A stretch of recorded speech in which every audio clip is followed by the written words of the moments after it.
नमस्कार. आज पाटण तालुक्यातील शेतीविषयक घडामोडी आपण जाणून घेणार आहोत. आज आपण आहोत गव्हाणवाडी येथील युवा शेतकरी तेजस गव्हाणे यांच्या प्लॉटवर. त्यांनी इंडसाखराची ढबू मिरचीची लागवड सुरू केलेली आहे. साधारणपणे 30 गुंठे क्षेत्रावर त्यांनी पहिल्यांदा बेसल डोस वगैरे मल्चिंग वगैरे टाकून घेतलं आहे. आता त्यांनी आज रोपं वृद्ध हायटेक रोपवाटिका येळावी यांच्याकडून इंडसाखराची रोपे आणून ते आज लागवड त्यांनी चालू केली आहे.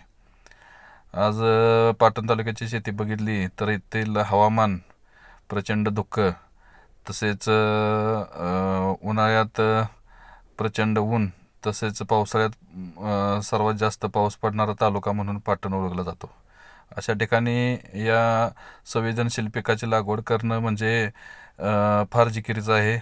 अशात त्यांनी धाडस दाखवून इंडसाखराची लागवड केली आहे.